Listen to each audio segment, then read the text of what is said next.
You know you could lose everything you've built in your entire life just because of a few mistakes after 70?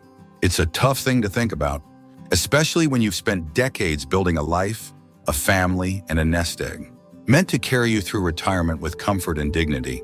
And yet many older adults unknowingly face risks that could quietly drain their savings, undermine their independence, or leave them vulnerable to manipulation, financially and emotionally. The truth is, protecting your assets in your later years takes more than common sense. It requires awareness, strategy, and a few grounded rules that often go unspoken. In this video, we're diving into 4 essential rules that every older adult should know to protect their wealth and peace of mind after 70. These aren't just suggestions. These are time-tested principles drawn from real-life experiences, subtle warning signs, and lessons learned the hard way. You'll learn how small decisions can have big consequences, and how to spot the quiet mistakes that could cost you everything. From protecting your legal rights to staying sharp with your everyday expenses, each rule offers insight into how to age with both wisdom and strength. Stay with us until the end, because this isn't just about holding on to your money. It's about preserving your freedom, your dignity, and the sense of security you've earned over a lifetime. Even one small shift in how you approach your financial decisions can make a huge difference, not just for you, but for your loved ones too. And if you're someone who thinks you're already careful enough, this might surprise you, because the biggest risks often come from the places we trust the most. Let's begin. Number 1, the danger of giving someone full control over your finances. One clear way people unintentionally lose their assets after 70 is by handing over too much financial control to someone else, often with the best of intentions. It usually begins with a desire to simplify life, to get a little help from a loved one, or to make sure bills are paid on time. But what may seem like a small act of trust can turn into a situation that's hard to undo. You might think, my daughter would never take advantage of me, or my son knows what's best. And while that may be true, it's not always about bad intentions. Sometimes it's about mistakes, misunderstandings, or pressure from others in their lives that you don't even see coming. When you give someone access to your accounts through joint ownership, power of attorney, or co-signing, you're often handing them the keys to your financial life. They can move money, make decisions, and in many cases, act without telling you. That kind of power can be dangerous, especially if you're not fully aware of what legal rights you're giving away. And unfortunately, once money disappears or decisions are made in your name, it's not easy to recover what's lost. There was a man named Gerald, 82 years old, who decided to put his nephew on his bank account because he needed help paying some online bills. The nephew didn't do anything illegal, but over time he started using the account as if it were partly his. Small withdrawals, unnecessary purchases, and even a few loans to his friends added up to several $1,000s. Gerald didn't notice until it was too late, and because the account was joint, the bank told him it was legal. That's the hard part. Just because you trust someone doesn't mean you should give up control. People often assume that signing over power of attorney or adding someone to their accounts will protect them, but it can actually remove protections instead. These legal tools aren't bad on their own, but they must be set up with specific limits, checks, and documentation. It's not enough to rely on family harmony or goodwill. As we get older, we become more vulnerable, not just physically but emotionally. And unfortunately, financial predators know that too. Sometimes it's not a stranger scamming you, but someone close, who gradually oversteps without even realizing it. That's why the safest path is to keep ownership of your accounts, maintain separate records, and if you do need help, consult a qualified legal professional to draw up clear terms. Limited power of attorney, revocable trusts, or monitored access. Accounts can help you retain control while still getting the support you need. You want to make sure that no one, not even your closest family member, can make a major financial decision on your behalf without safeguards in place. Think of it as protecting both you and them from future regret. Having boundaries doesn't mean you don't trust your loved ones. It means you're wise enough to recognize that good people can still make bad decisions when given too much unchecked power. After 70, protecting your assets often comes down to protecting your decision-making power, because once that slips away, it's hard to get it back. Number 2, the silent drain of recurring expenses and outdated financial commitments. Another quiet way people lose their assets after 70 isn't through big risks. It's through the small leaks they don't even notice. Many older adults continue to pay for things they no longer use, need, or even remember signing up for. Recurring expenses have a way of blending into the background, showing up month after month like clockwork, silently chipping away at your retirement savings. Whether it's an old magazine subscription, a streaming service you haven't watched in years, or insurance coverage, you no longer need these little charges add up faster than most people realize. Take Sandra, for example. She's 76 and lives comfortably in a modest home, but one day her daughter asked to review her credit card statements. It turned out Sandra was paying for 3 separate identity protection services, 2 streaming platforms she never watched, and a gym membership she hadn't used since before the pandemic. Altogether, it was nearly $3,000 a year, just quietly slipping through the cracks. She never felt the impact day to day, but over time, that money could have been used for better food, home repairs, or even small joys like visits with family. It's not always about overspending. It's often about outdated spending, choices that made sense 5 or 10 years ago but don't anymore. After 70, your financial priorities change. You might not drive as much, travel as often, or need the same kinds of insurance coverage you once did. But companies rely on auto-pay systems and auto-renewals to keep collecting money from people who forget or avoid going through the hassle of canceling. And when your income becomes more fixed, even small recurring charges start to matter. There's also a psychological reason this happens. As we age, many of us fear the idea of change. We cling to routine, even if that routine isn't serving us anymore. There's comfort in just letting it be, even if letting it be means wasting money. It's also uncomfortable to dig into old paperwork or call customer service numbers that are designed to be frustrating. But doing nothing can cost you more than you think, not just financially, but emotionally. It creates a quiet undercurrent of anxiety, the feeling that money seems to disappear without explanation. Taking time to review your monthly expenses may not sound exciting, but it can be surprisingly empowering. Go through every bill, every auto payment, every service plan. If you're not using it, or if you don't fully understand what it's for, ask someone you trust to help you evaluate it. There's no shame in realizing you've been overpaying for something. The only shame would be in letting it continue out of fear, pride, or inertia. And in today's digital world, there are even tools that can help you find and cancel unwanted subscriptions in just a few clicks. Eliminating wasteful spending isn't just about saving money, it's about reclaiming control. It's about making sure your hard-earned assets are going toward things that truly support your quality of life. Every dollar you recover from a useless expense is a dollar you can use to make your days brighter, your body healthier, or your heart more at ease. You're not just protecting your money, you're protecting your peace of mind.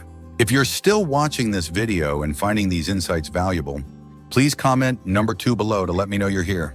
And if you haven't subscribed yet, I recommend you subscribe and turn on the bell so you don't miss any videos. Your support helps us continue creating good content to inform and inspire you. Now let's move forward. Number 3, the importance of diversifying your income sources. One of the most overlooked but essential rules to protecting your financial well-being after 70 is not putting all your eggs in one basket. For many older adults, there's a heavy reliance on a single source of income, usually Social Security or a pension. And while these are important, they're not always stable, and they rarely keep pace with the true cost of living. When your entire livelihood depends on just one stream, even a small disruption can feel like an earthquake. That's why diversifying your income, even in simple ways, becomes a critical form of protection. Let's talk about Frank, a 74-year-old retired school teacher. For years, he depended solely on his pension and Social Security. It was enough until his property taxes went up, medical bills started piling in, and inflation began to erode the value of his monthly check. Suddenly, what used to cover everything barely stretched across the essentials. He didn't want to go back to work, but he found peace of mind by converting part of his savings into a small annuity and renting out a portion of his garage to a local artist. It didn't make him rich, but it created breathing room and a sense of security he hadn't felt in years. Diversifying your income after 70 doesn't have to mean picking up a part-time job or diving into the stock market. It can be as simple as identifying small, steady streams that ease the burden. A well-structured annuity, a downsized rental property, even turning a hobby into a tiny side business. These are options that give you flexibility. And when life throws a surprise your way, which it always does, having multiple sources allows you to adjust without panic. There's also something deeply empowering about knowing you have more than one safety net. Psychologically, it reduces fear.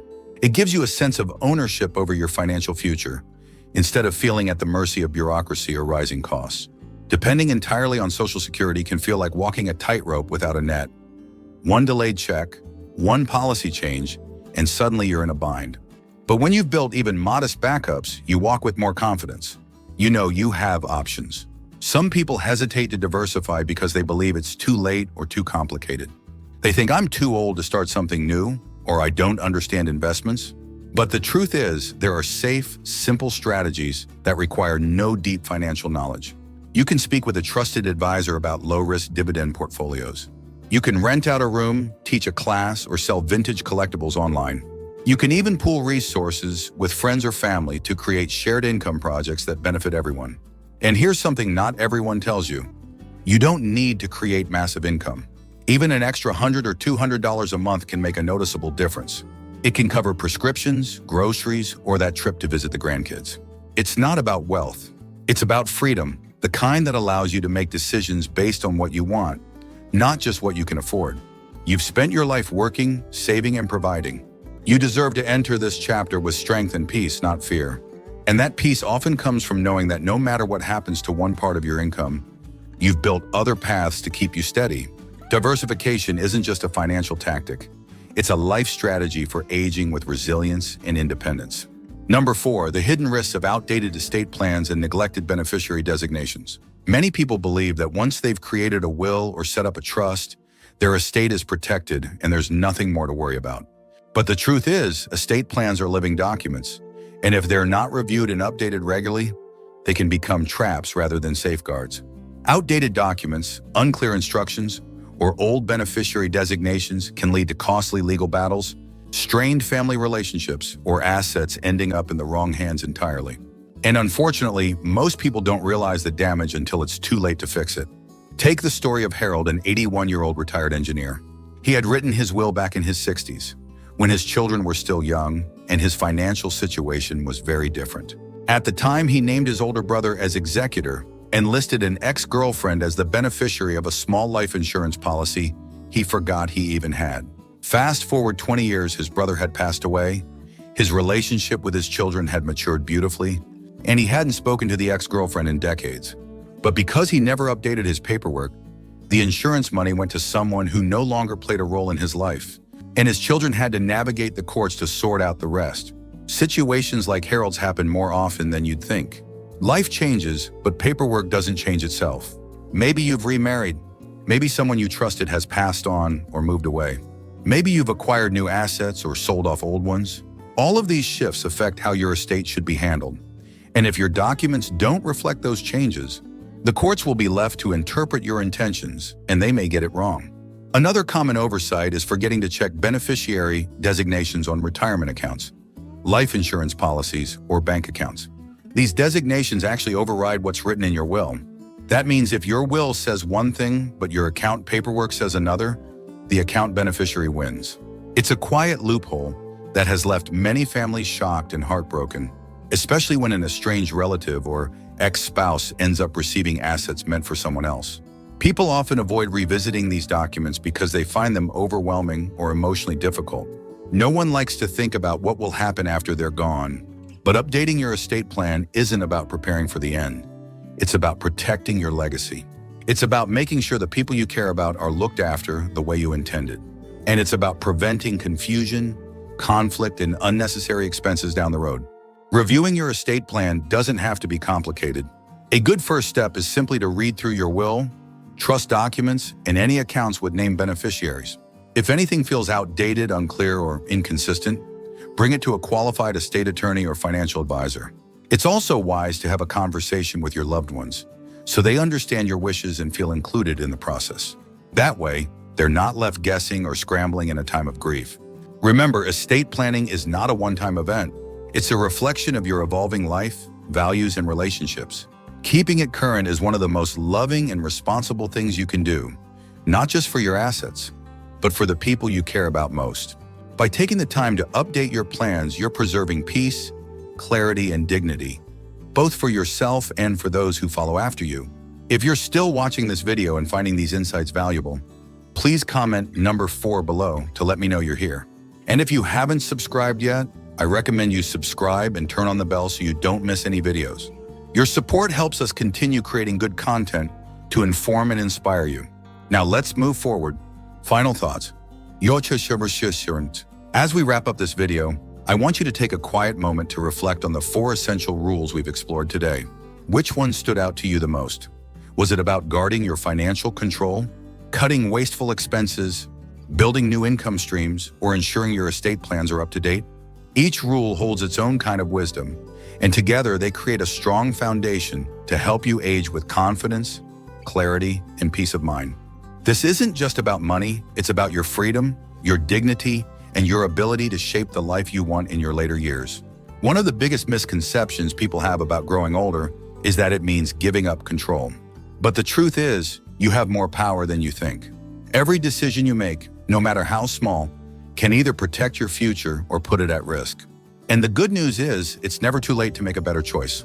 Whether it's reviewing your bank statements, revisiting your legal documents, or simply asking a trusted advisor for help, these small steps send a powerful message that your future still matters. If this video helped you see things more clearly or reminded you of something important, I encourage you to take action today. Even one change can set off a ripple that protects not just your finances, but your well-being and peace of mind. You've worked hard to get where you are. Now it's time to protect what you've built, not just for your sake, but for those who love you and look up to you. Thank you for joining us today. We'd love to hear from you. Leave a comment below and share one thing you learned today and how you plan to use it in your life. Your thoughts are important to us, so don't hesitate to share them. Reading your comments gives us great motivation and encouragement. If you enjoyed this video and found it helpful, please like, subscribe, and share. Your support helps us continue creating good content to inform and inspire you. Thanks for watching, and we look forward to seeing you in the next video.